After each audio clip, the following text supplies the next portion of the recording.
crise principale du monde noir, c'est la crise spirituelle ou religieuse, je devrais dire.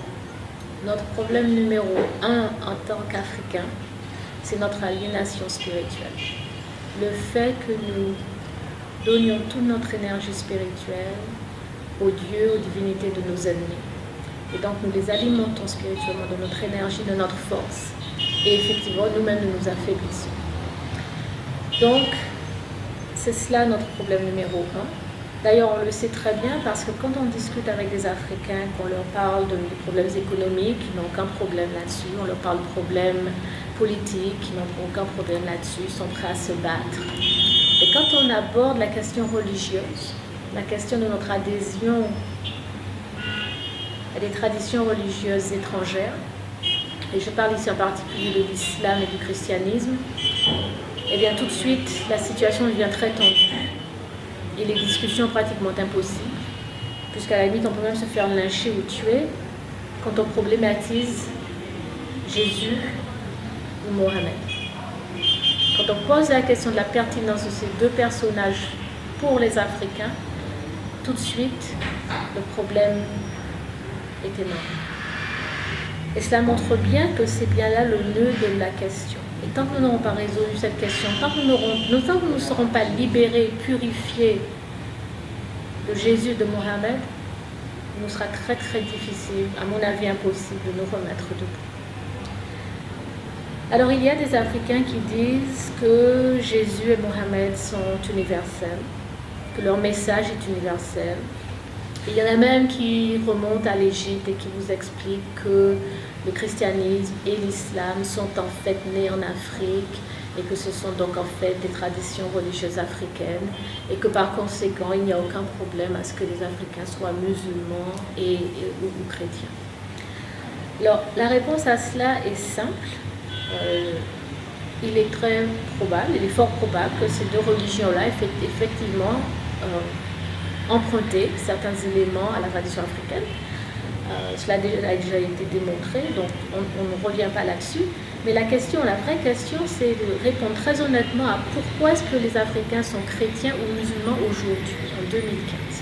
Et la réponse à cette question est tout aussi évidente, à savoir que si nous sommes chrétiens ou musulmans, c'est en raison d'une défaite.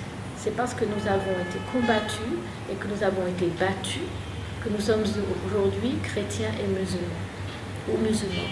Et donc, accepter ces religions-là, qui nous ont été imposées donc, par les gens qui nous ont fait la guerre et qui nous ont battus, c'est en fait accepter notre défaite. Donc, si l'on est prêt à se résigner à ce statut, qu'on le dise honnêtement, mais qu'on ne cherche pas à embellir l'affaire sous couvert d'universalité. Il n'y a rien d'universel au christianisme, il n'y a rien d'universel à l'islam. L'islam, ce n'est rien de plus ou de moins que du nationalisme arabe.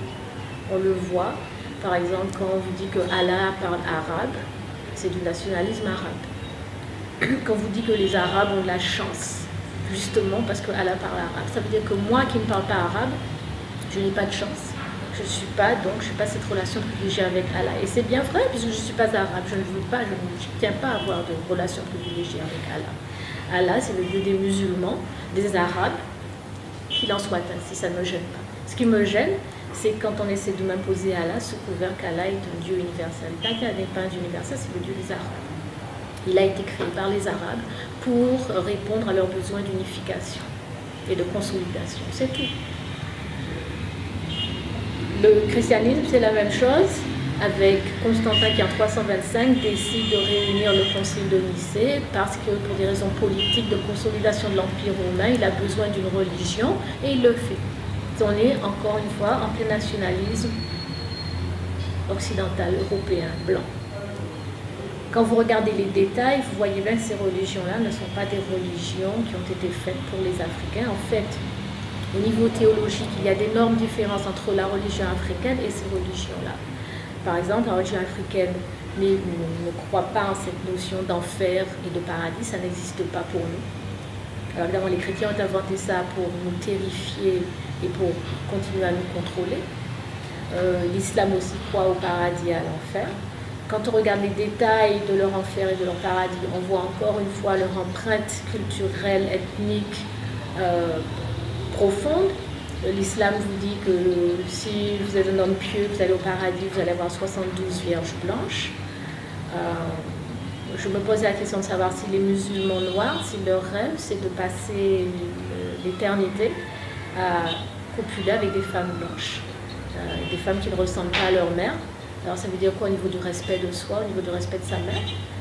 Mais c'est ça en fait, c'est ça le paradis.